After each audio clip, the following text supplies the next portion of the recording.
Hello and welcome to episode 68 of the Alfa Romeo Driver Podcast, brought to you by the Alfa Romeo Owners Club.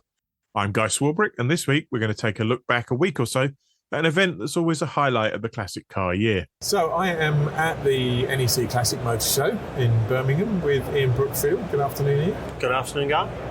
I thought we'd get together because we've got a bit of a Sud/Primigliano Darko theme going on the stand. Yeah. So before we talk about the cars on the stand, I just wanted to talk about some of the things that have happened this year for the 50th anniversary, and particularly the incredible turnout for National Alpha Day. Yes, I think it would be true to say that Gary and I targeted National Alpha Day for a big turnout. But getting 64 sprints and Suds there, I think exceeded our expectations. And judging by the parking space we got, exceeded the club's expectations as well. Yeah. But it was a fantastic day, and it was great to see so many Suds. And a lot of people saying they haven't seen that many since the 80s. Yeah. So, yeah, very good. And somebody was saying that Gary was having a mental count up on the way home of the ones that he knows of that weren't there, and got to about another 30. Well, we've both done that on the phone before. Well, so wasn't there with his? Well, why wasn't he there? And where was his? Yeah, we could push. Like to think we could get to 100, right? But that might be a bit tall. So, given how thin on the ground they've been for 20 years plus, where have they all come from? Well, I think they've always been there. But I think, like a lot of classic cars, if they're not popular, and maybe if the club's not active in supporting, promoting, then they end up sitting in the garage, and people no doubt take them out when they can on hard days and holidays, but maybe they don't come to a show. Because I think 3 years ago we had 5 at Alpha Day, and then 36 in 2021, and then obviously our 64. But I think values also helps, because all of a sudden the car you've had for years, which wasn't worth a lot, now come up in value, and that obviously brings other people with different ideas. Yeah. And we're saying 64 Suds, that did include sprints as well, didn't it? That included sprints. I think the split was something like 41 saloons and 23 sprints. Which again is a huge increase in the number of sprints over the last It is, years. but we've always been a bit surprised at the lack of sprints, because they were obviously made till 1989. Yeah. So Gary and I, we are going to try and maybe target that next year, and try, because you see plenty of sprints on Facebook and the internet, which we don't know. And across the classic car world, it's an old truism that the saloons get scrapped, but the coupes and the convertibles get kept. Yeah. So, yes, they made them longer, but they're also probably more likely to have been kept. Yeah, you'd like to. Yeah, so people would buy them as a pretty car, so to speak. Yeah, although the Sud was a pretty car and a pretty special car. I suppose that's probably why they've survived as well. Yeah. So we're on the stand at the NEC, and we have a theme which is, I guess, the Sud factory. So we've got a range of cars. Just talk us through some of the highlights of the cars that we've got on the stand. Well, I suppose starting, we've got Jonathan Trinder's lovely 1.2 TI, which is a very early TI car. Jonathan's obviously had that for many, many years. Lovely, very few left. Gary Walker also has a nice one. We have a couple of other nice 1200 TIs. I suppose that's really the sporty side of Sud's launched. Yeah. We have Glenn Moffat's 4-door Super. Again, lovely condition. And not in red. And not in red, in a lovely green, which is another reason why I think that was chosen. It's such a nice colour. Which will then lead us on to Ted Pearson's lovely green Sprint Veloce. Yeah. That colour makes that car stand out beautifully. It does. Mine. I don't think you ever saw my Veloce. Did a lot of work on my green cloverleaf. Yeah, we did your green cloverleaf. My Veloce was a sort of terracotta colour. Right. The only advantage it had was that if you got a minor scrape on it, you could use red primer and you barely noticed it. I know the colour now you say that. Yeah. But yeah, the green one looks a lot better than my brown one did. I suppose continuing the saloon, David Armstrong's green cloverleaf, which is one of the last Sud TI models with a 105 brake horsepower engine. Another lovely example of a cloverleaf. We seem to have quite a lot of them. They seem to be a top collector. And again, I think that's probably the same kind of thing, isn't it? Yeah. People are more likely to save that than a 1.3 SC. Yeah. I suppose my favourite has to be Alfasud Trofeo. That is a proper sort of championship winning car. It raced for many years after the championship.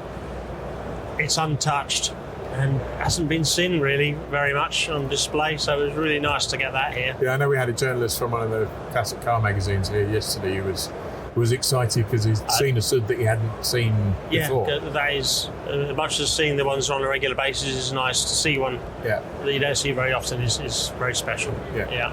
And I understand that's probably, its racing days are probably over now. I don't think it passed scrutineering somehow. A few things that are out of date now. Seat and harness might be a bit dangerous. Never ride them then. But yeah.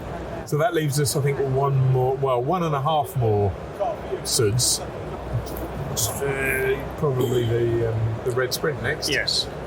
Mark Cullen's 1.7 Sprint, restored as a standard car.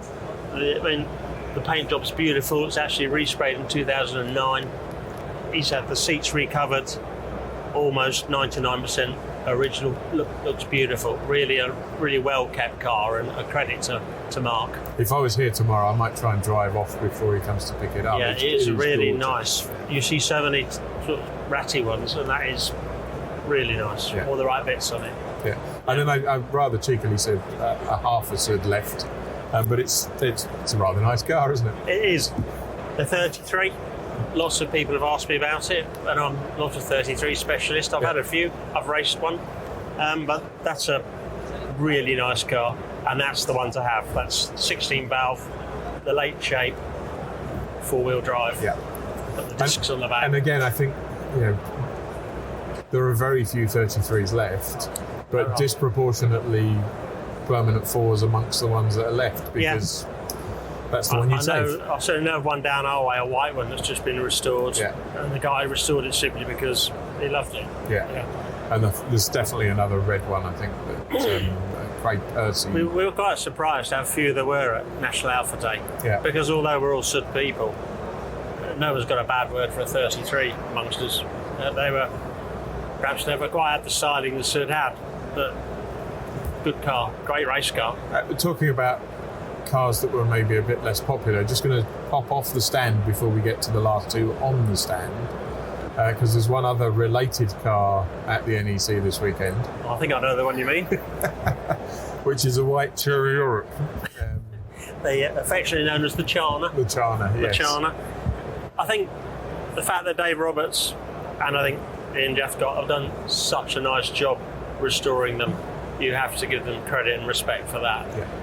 But Arnas weren't greatly received by the Alpha world back in the day, but we had a count up with Ian Brookfield. We think that maybe there's 7 or 8 left that we know of, and to have a few in perfect condition is very nice, and they should be part of the Alpha world. And obviously it gets far more interesting every time you open the bonnet. Well, yes. Which I notice it's parked on the stand with the bonnet up. With the bonnet up, just so you can show it hasn't got a bloody Nissan engine in it. So the last classic car, I guess, on the stand, although probably some people would dispute that given the age more than anything else. The old 146. Nice car. I had a TI for 10 years. Underrated, comfortable, lovely, lovely car. I mean, this one looks absolutely brand new. It's really beautiful condition. As a purist, you might say 1.6. It was a big lump of metal for a 1.6 engine to carry around.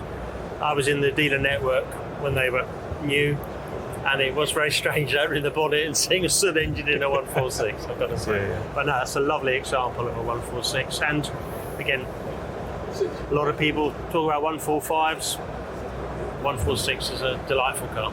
Yeah, I had a 146 Ti as a company car for 2 or 3 years, and a fantastic car. And one of the things that was nice about it was that it was invisible compared to the 145 Cloverleaf, which was a bit of a hooligan's car at the time. It had more of that reputation. And my Ti was every bit as much of a hooligan's car, but without the reputation. And decent boot. Yeah, indeed.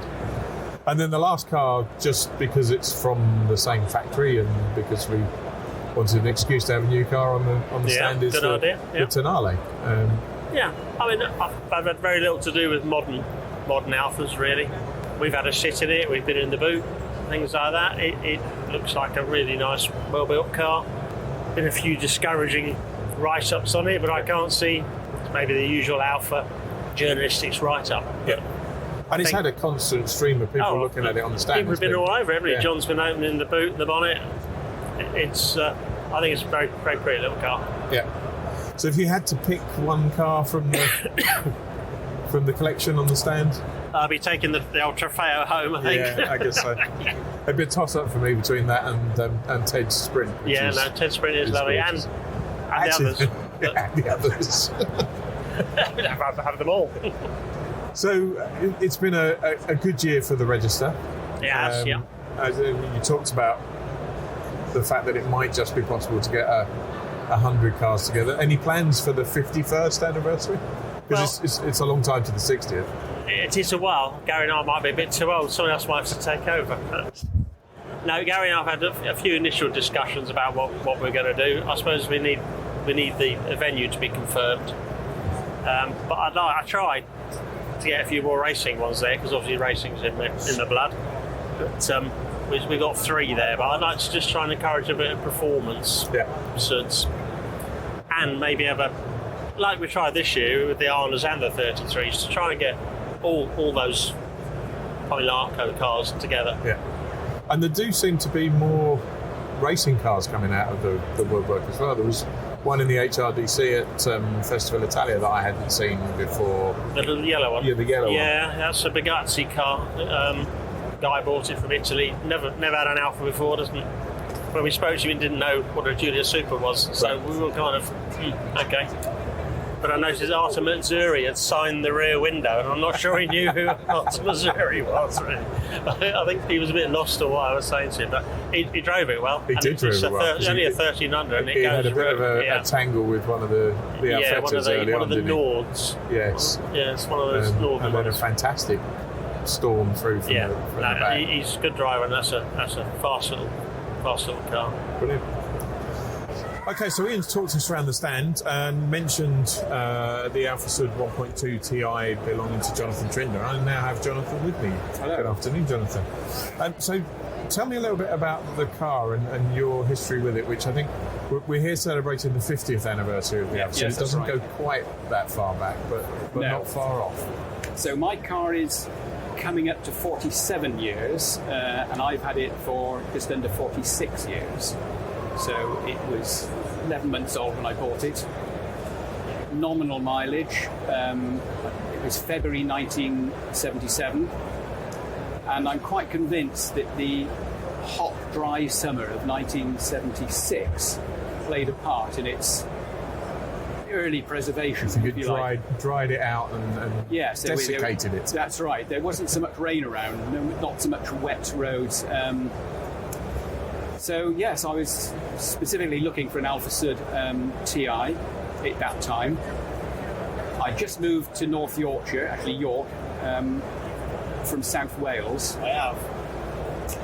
And so I suppose the reason I was looking for one of those was really inspiration from a friend of mine. We were kind of really young Porsche enthusiasts at the time. I rather am it still, but that's another story.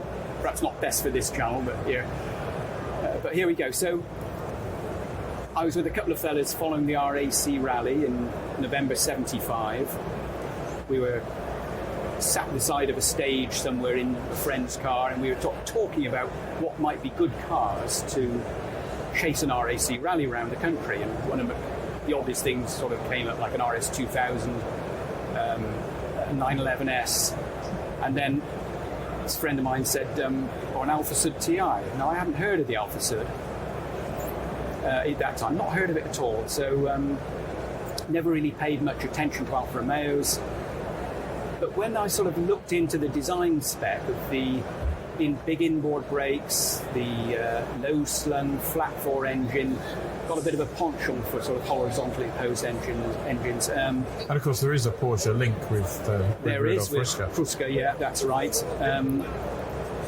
The specification all started sort of come together as how I would almost in myself, if I was designing a car from scratch, I would sort of look into this basic sort of architecture. And at that time, many cars were rear wheel drive, especially a lot of the British cars, the Ford Cortinas, not so much the Leyland cars like the Mini and the 1100, they were front drive, but there were many sort of. It was the transition period, if you like, between standard cars being rear drive to being front drive. And front drive had a lot of advantages, particularly in sort of the wet and snowy conditions for traction and everything. So it had a lot of design features which sort of resonated with me. And I thought, yeah, one day I'll get one of these. And then, of course, not only that, to cap it all, the contemporary press just raved about the performance of such a small engine and its brakes and its handling generally. It was getting 5 stars in sort of the Auto Car and Motor Car magazine, Auto Sport as well, and Motorsport. They were all giving it very, very praiseworthy reviews. This is sort of before really the sort of the rust reputation sort of got bedded into them. So I was pretty determined to sort of get hold of one of these cars. I was very, very keen to get one, which I did when I moved, just after I'd moved up from South Wales to North Yorkshire. I saw one advertised privately. It was £2,100. It was just a bit under a year old. It'd been garaged, and I now have a facsimile of the original advert that was put into the Yorkshire Post newspaper. And it was an older guy, an elderly gent with like a more sedate car. So when I turned up, I went with my parents to see it. The fellow who was selling it was probably late 60s. Quite the non-stereotype that you would expect to own a sort of a small sporting saloon. And his reason for selling it, that he said, was that he'd had a wartime back injury and he found the rather rigid suspension a little bit uncomfortable. So the car was in the garage, I had a look at it, and I decided to take it. So I paid £2,100 on the 19th of February 1977. And the rest is literally history. Yes, I mean, I agreed to have it before driving it. So that was on a Wednesday evening, I remember, and then I went back on the Saturday to actually pay him, and he said, no, before you pay me, you must test drive it first, which I did, and I was really quite enthralled by the way it drove. It was so stable and so accurate. The car I had at the time, the first car, was a little Datsun Cherry 100A, which, for what it was, wasn't bad. It was quite well made, but it was very bland in its handling. It didn't pretend to be anything other than a utility car, I would say. And I wanted something a little bit more lively. As I say, the Alfasud was where I was heading, and so I bought this one, and I decided, having driven it and experienced what it was like, I thought, yeah, this. After a few days, I wanted to keep this car for quite a long time, and by this time it was becoming apparent that rust was an issue with them. So I spent a lot of time dismantling the car. I'm not saying I took all the suspension, engine and gearbox out, but all the carpets were lifted up, the seats were out, and I explored the bodywork and injected a Dinatrol type product into them, into the box sections. And there was stuff called Supertrol, which you could buy everywhere at the time. Halfords did it. There was most motor factors and sort of car. Well, manufacturers didn't put any rust protection in, so somebody had to do it. Yeah, there was no Zybart. It was undersealed, but there was no interior protection into the body structure. So I spent months doing this. I must have used hundreds of cans of this product. It's still available to buy, but you can only sort of get it online from specialist places. It's a pity, but I suppose cars are now, they don't rust like they used to. There's less demand for it. So having decided I wanted to keep it long term, I then actually bought, pretty soon after, an old Ford Anglia to use through the winter. I ended up running that car virtually all the time, and the Alfasud was tended to be used then for special occasions, and that sort of ethos has lasted ever since. So it's never been used really as a primary means of transport. It's always been a car to enjoy rather than, as a utility vehicle, if you like. I was 21 when I bought it. I'm 67 now. I didn't imagine for a minute that at 21 I would still, have it when I was sort of 67. So it has been, it's almost like a freak almost, if you like, having owned one car for so long. But yes, it's been very, very rewarding. It's opened so many doors to me. It's been a well-known car in the Alfa Club, and through that, because there were so few around, and as they became older in the motoring press, the classic car press, were taking more interest in them, and they wanted to sort of have examples to road test and everything else. It was always, mine was the go-to example, really, because there were so few around. Well, we were talking to Ian earlier and talking about the fact that not that long ago, 4 or 5 SUDs at a National Alpha Day was a good turnout, and yours would typically have been at one of the 5. Yes, I mean there are some restoration ones coming through now, which there's a few of them. You'll know them. They've been beautifully done, but these seem to be cars which have been sort of locked away, hidden away for decades, and now they're sort of just being sort of found, I suppose. People have owned them, didn't want to sell them.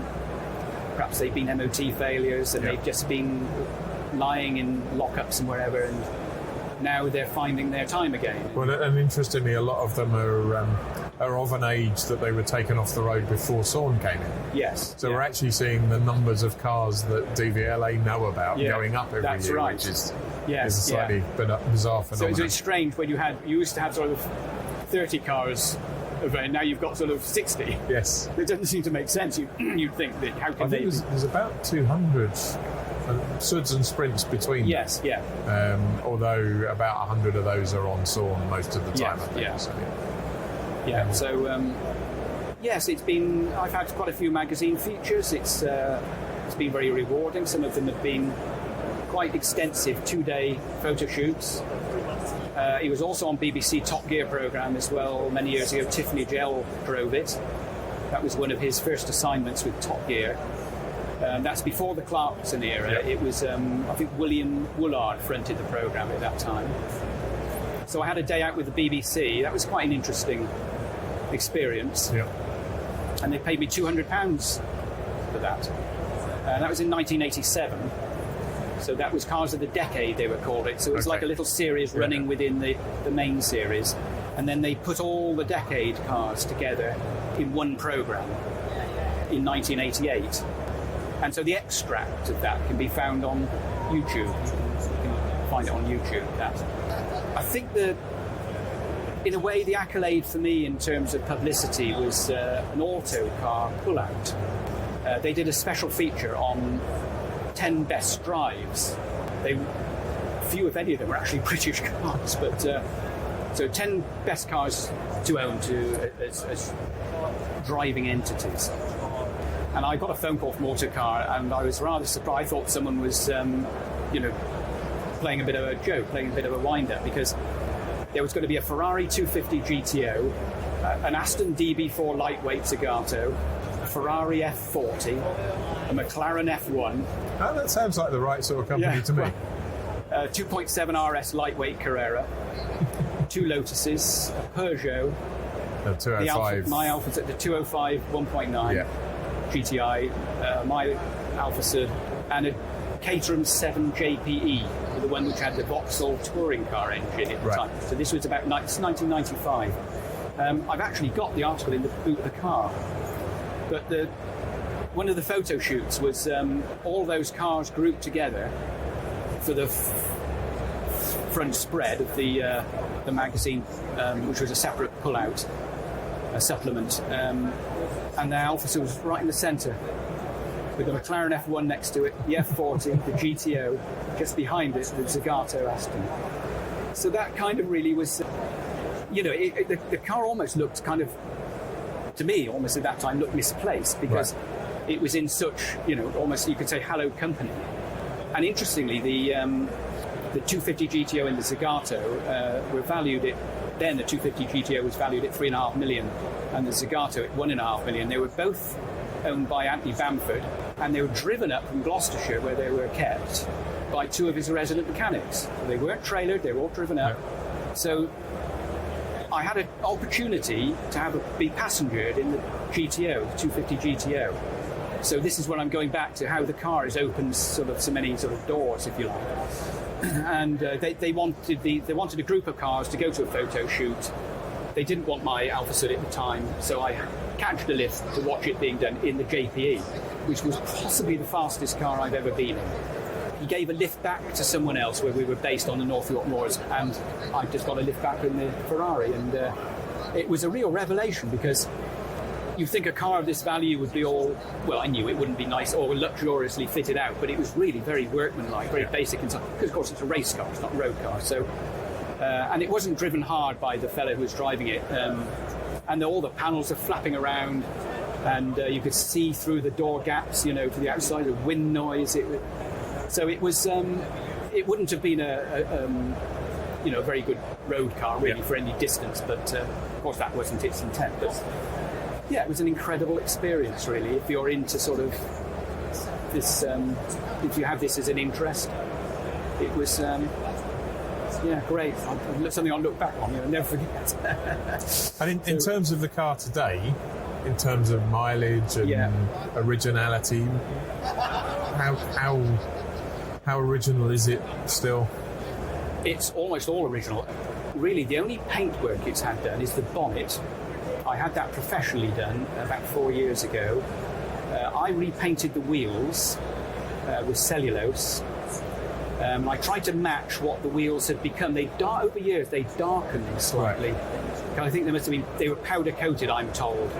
They weren't in too bad a condition when I did them, but I decided I would like to sort of make them a little bit better. So I did those with cellulose, and the front air dam at the front, underneath the spoiler, I painted that myself. That picks up stone chips. I've done that twice, I think. I have had to do one weld repair on it, and that was to the bulkhead below the trough where the heater and the ancillaries all sit. So I got the engine and gearbox out to do that. I did this 2004. I did that, and really that was my own fault, because I used to sometimes swill that trough out with water, and it would just run out each end because there are drain holes. But I didn't realise it was a drain hole right underneath the heater, which is concealed from view. That lets some water go straight into the cavity which forms the bulkhead, and into this expanded polyurethane foam, which it was filled with. And in some ways, I think that might have helped it, because that foam isn't particularly absorbent. It contained what had gone into it. It must have been light, but it was enough to rust. So I had to do a little bit of a patch. No evidence of damage through the chassis, and I certainly didn't feel anything flexing or anything. So I got it in just about probably in the right time. The mileage is 85,000 miles, just a bit over. Probably hits about 86 by the time I get home. So it's being used. It's done that mileage. It's not high mileage each year when you factor in its age. I've been to Germany in it, to a couple of trips around the Netherlands with the Dutch Alfa Romeo Club. We had some tours of the Netherlands. That was in fairly recent years, and I've been to just about every part of the UK mainland in it, and also up on north of Scotland into the Orkney Islands. So it's it's seen all parts of the country. I mean, it certainly doesn't look like an 85,000 mile car, let alone a 47-year-old car. No, I have looked after it really quite obsessively. I don't like to polish it, because every time I polish it, my polishing cloth's got red paint on it. So I don't want to cut through too much paint. And well, we'll keep Mr. Griffiths away from it. Yeah. I do put a Carnauba wax over it, but that is a coating, not a polish. So I do that occasionally. I do that maybe every couple of years. It doesn't stand out in the rain, and I don't either let it stand out in the sunshine either, not for long periods. So which is always wise with Alfa Red. Yeah, it's always been garaged. It was garaged from the first owner having it new. It was certainly been garaged when I bought it.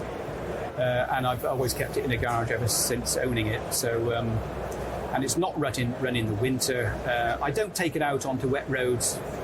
If it's wet and if I'm caught in the rain when I'm out, then so be it. But I don't run it in the rain deliberately. I never use it on salted road. As far as I know, it's never been on a salted road. But prior to my ownership, it might have been. But it's certainly not come to any harm from being so. It would have been many, many years ago when that happened. So yes, it's. I keep it road legal all year round because I don't need to pay road fund now. I need to insure it, of course. So it's insured, and so it remains road legal. So if it is dry and salt-free in the winter, I will take it out. I will drive it. So really, that's how it's been preserved. It's just very, very almost obsessive maintenance. It's almost been a sort of way of life. Yeah. Keeping it like that. And yes, it's been very, very rewarding. And I can't really envisage a time when I would want to sell it. I've been made many offers, but not, sufficient sums it would want me to part with it. Really, I'd only part with it, I think, if I was offered some ridiculous sum of money, which is far, far in excess of what it would ever be worth. But, so that wouldn't happen. So I should imagine I'll probably just keep it all the way through now. Well, it's a credit to you. Thank you very much. It's been a pleasure talking to you about it. I've now got Club Chairman John Griffiths with me. Good afternoon, John. Hello, Guy. Yeah. We're 2 days through another NEC Classic Motor Show. Been very busy on the stand. I think people would probably be interested to know a little bit about the process that happens before we get here. So, how do we decide the theme? How does it all get pulled together? Yeah, so I've been involved with doing the Club NEC stand since 2001 because I look after East Midlands section, we took over from the West Midlands because they wanted a bit of help, but we all work together now when it comes to actually looking after the stand. But we like to have a nice variety of members' cars, but generally within a theme. This year, 50th anniversary of the Alfasud was a real logical. 50th anniversary of the Alfasud being on sale in the UK was an obvious... That's the nice thing about Alphas, isn't it? There's always at least 3 anniversaries. That's it. So there's several that we can pick on when it comes to anniversaries. But, so many people love Alphasuds. I certainly do, because it's what got me into it all back in the 1980s. Sometimes we think, there might be a brand new Alpha out. Let's use that as the theme. So when the new Julia came out in 2016, that was a logical thing to have Alpha saloons.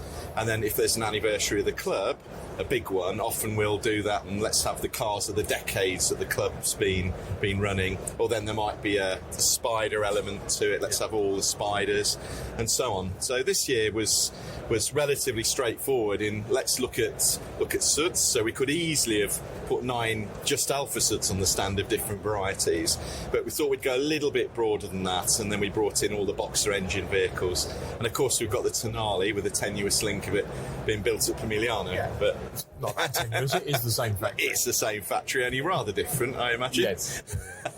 And we can get rid of the Russian steel myth in the new ones anyway. But so it's normally we'll come across, actually the classic show over the last few years has had its own themes that they come up with that are generally very open and can be interpreted. But if anything, we've gone our own route, to be honest. So again, it's about members' cars as well. So this year in particular, we picked a couple of cars that have been at the National Alpha Day concourse and Show and Shine. So those are the ones that were spotted. So once you've come up with a theme, it's about selecting the right cars. Also, they have to be owned by somebody that's happy to bring it out in November when you've got salt on the roads normally. Happily not this year. And leave it here for 3 days. And leave it as well. We're not unlimited budget-wise. We don't want to go spending tons of the club members' money, so we won't pay for shipment from the Isles of wherever.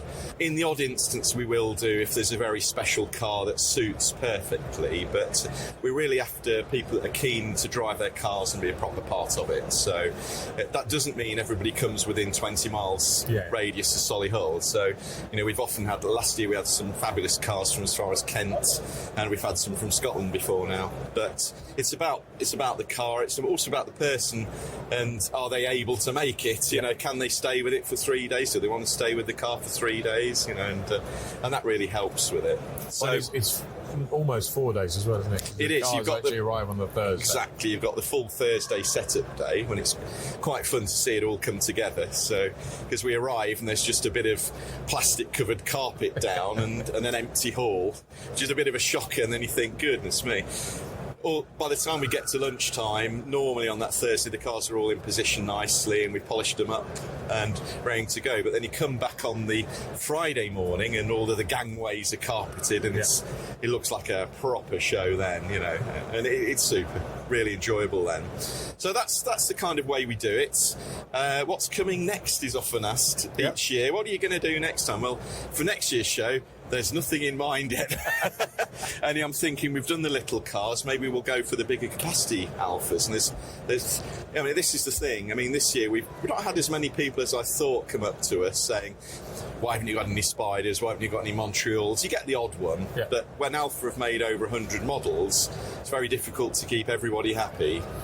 However, I must say this year with Alfasud, it's been unanimous in people absolutely loving it, and that's been fabulous. Now I know Ian and Gary from the Register have had a great time chatting to people, as have the owners, of course. So, but I think next year, maybe we might do something that's more Nord and get the Bussos and the Nord engines down here for a change, and we'll see what was made in 1973 or whatever. There's got to be somewhere along the line there. There's going to be an anniversary. I think there's a few anniversaries next year of a variety of things. The 4C's 10th anniversary. You're right. There's an idea. All the way back to. Yeah.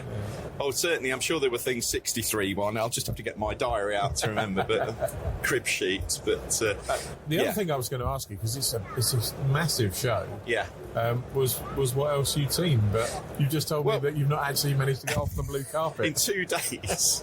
I've not been out of Hall 1. But I did, obviously we're right next door to the Maserati Club, and it's always good to go and see those guys. I was particularly proud to see that our new AROC flags are at least twice as big as the Maserati, and I took a photo to prove it. and I think our Yorkshire section chairman is on the Maserati stand as well. Yes, so that's right. One of his second cars. One of his many cars. Yeah. So, which is super. I've been up to Hall 2 though. I did go up the steps this morning before I had to run out and give somebody a ticket. And the new outfit in Nottingham, Alfacina, that do Jaguar and Alfa restoration are there, and my good pal Matt Cox is there next to Kip, who's the owner, and he's got his beautiful 1750 GTB that he's restored on that stand, and Kip's got his racing Julia Sprint that's an absolute stunner. And so they're up there. I just need to go a bit further around. I have seen, I should mention Dave Roberts' lovely Nissan Cherry. We talked about that earlier. The Jana. Which is, I hope, going to win an award. So I'm going to be up there clicking on the QR code to vote for it. And there were a couple of cars in the auction. There was a 4C. Yeah, and a Montreal, I think. And a Montreal. The Montreal was gorgeous. And a Julia Sprint. We've got the 4C's got the gold alloys, I think. I want to go and see what that's like. And then I think we've got Mike Hilton, one of our virtual racers, and also an ARCA series racer with his racing 4C on the 750 MC stand, which is great. Well, I should go over there. That's right at the top, is it? Yeah, I'll go up there. That's the joy of it. 3,000 cars indoors apparently, and the space of about 18 football pitches, something like that. It's just phenomenal, quite phenomenal, and I think every year you think, is it going to get a bit smaller, a bit quieter? And absolutely not. The scene's utterly enormous. It really is. And I wish we could have a quid for every person that's come along to say, I'd love another sword. Yeah. And what's the other favourite is, step front Batonis. Everybody wants one of those as well. Yeah. Good luck. Yeah, absolutely. Brilliant. Thank you for that. And let's start planning next year. We will certainly do that, yeah. That's all for this week. We'll be back in 2 weeks' time on Sunday the 4th of December Episode 69 will be available to download from 1:30 p.m. from Apple Podcasts, Google Podcasts, Podbean, YouTube, and everywhere else good podcasts are found. Until then, stay safe.